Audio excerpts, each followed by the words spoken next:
पूरा देश इस समय कोरोना जैसी महामारी से जूझ रहा है और ऐसे में ब्लैक फंगस नाम की एक और बीमारी आ गई है जो कोरोना के मरीजों को अपना शिकार बना रही है और कोरोना से भी ज़्यादा घातक साबित हो रही है। हमारे साथ इस समय मौजूद हैं डॉक्टर चक्रवर्ती, चंडीगढ़ पीजीआई के माइक्रोबायोलॉजी डिपार्टमेंट के एचओडी हैं। सर, ब्लैक फंगस के बारे में आमतौर पर बात हो रही है, काफ़ी लोगों को अपना शिकार बना रहा है, लोगों ने आंखें तक गंवा दी हैं इस बीमारी पे। तो सवाल ये है कि एक तो ब्लैक फंगस है क्या, और उसके बाद क्या ये कोरोना के जो मरीज हैं उन्हें ही अपना शिकार क्यों बना रहा है? पहले तो मैं बोलूँगा इसको ब्लैक फंगस के अंदर क्लासिफाई करना नहीं चाहिए। ये जो फंगस है ये डिस्टिंक्ट एक ग्रुप है। ब्लैक फंगस के लिए दूसरा ग्रुप होती है। मुझे ये पता नहीं कहाँ से ये शुरू हुआ black fungus. As a mycologist मैं बोलूँगा ये ब्लैक फंगस के अंदर क्लासिफाई नहीं होता है। चलो वो बात तो दूसरी बात हो गया है। बट अभी जो है जो म्यूकोरमाइकोसिस ये जो डिजीज है it's a very dangerous disease. Dangerous किस लिए है? इसका मॉर्टलिटी बहुत ज़्यादा है क्योंकि इसका मैनेजमेंट जो है बहुत एग्रेसिव ना होने से आपका मरीजों की जान चले जाती है। आंखों तो एक बात हो गया, बट जान चले जाना और भी बड़ी बात हो जाती है। तो इसमें जो है पहले ही इंडिया में अनकंट्रोल डायबिटीज के साथ ये डिजीज बहुत ज़्यादा था। ऐसे नहीं है जो म्यूकोरमाइकोसिस पहली बार इंडिया में आए। हमारा इंडिया में अनकंट्रोल डायबिटीज़ का नंबर सबसे ज़्यादा है एंड उसके साथ ये डिजीज़ बहुत ज़्यादा वर्ल्ड की बाकी जगह तुलना में बहुत ज़्यादा थी। बट कोरोना में इसका और 2.5 गुना बढ़ गया है। वो बढ़ने का कारण ये है जो कोरोना पेशेंट में जो दिखा गए 7 से 20% कोरोना पेशेंट में डायबिटीज़ होती है। हम उस पेशेंट को मरीजों को ट्रीट करते हैं स्टेरॉइड से। स्टेरॉइड जो है, हाँ बीमारी जो है कोरोना उसके लिए जो इसका लंग इफेक्ट हुआ उसके लिए फायदेमंद होती है। बट ज़्यादा स्टेरॉइड देने से, ज़्यादा दिन देने से हमारा ब्लड ग्लूकोज कंट्रोल खराब हो जाता है।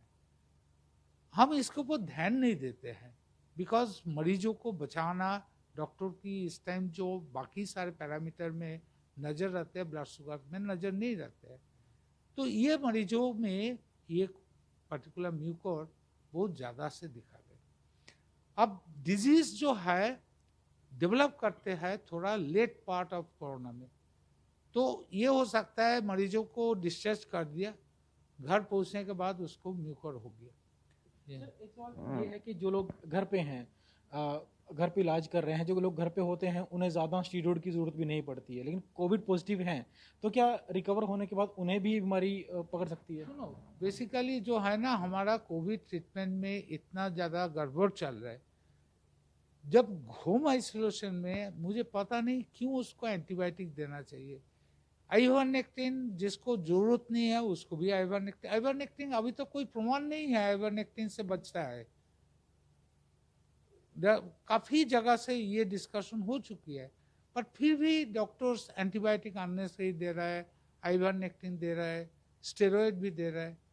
मेरे हिसाब से जब होम आइसोलेशन में है, खाली बुखार है तो पैरासीटामोल लो, जब आपको खांसी बुखार है आप एंटीहिस्टामिनिक लो, और इसके साथ जो है ऑक्सीजन सैचुरेशन देखो। अब किसी ने घर में बैठे स्टेरॉइड ले रहा है तो वो तो बराबर सिचुएशन हो गया, तो उसको भी म्यूकोर हो सकती है, और नहीं ले रहा है तो उसको म्यूकोर नहीं होगा।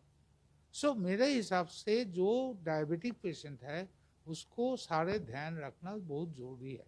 एक आखिरी सवाल है कि अगर किसी मरीज में लक्षण दिखाई देते हैं, जैसे आपने बताया कि फेशियल पेन होती है, आंखों से धुंधला दिखाई देता है, तो ऐसे में जो मरीज होते हैं वो आई स्पेशलिस्ट के पास जाएंगे, तो जबकि समस्या ये फंगल की है, तो कैसे पहचाने कि उन्हें फंगल का इलाज करवाना चाहिए? इसमें जो है ना फंगल मैनेजमेंट जो है इसे बहुत लोगों की इकट्ठा होकर मैनेज करने का जरूरत है। इसमें ईएनटी स्पेशलिस्ट चाहिए, आई स्पेशलिस्ट चाहिए, सर्जन चाहिए, न्यूरो सर्जन चाहिए, माइक्रोबायोलॉजिस्ट चाहिए, हिस्टोपैथोलॉजिस्ट चाहिए।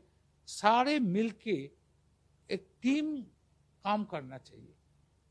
एक पेशेंट मरीज जो आपने ठीक बोला है धुंधला देख रहा है तो आई के पास चले गए, आई डॉक्टर को भी दिमाग में होना चाहिए जी ये म्यूकोर तो नहीं है, वो इमीडिएटली एनटी को बुला ले, जे देख तो इसके एंडोस्कोपी करके इसका नाक में क्या है, एक नेजल एक्सरे कर लो, उसका देखो जो कोई जगह पे इस तरह से स्प्रेड है कि नहीं है।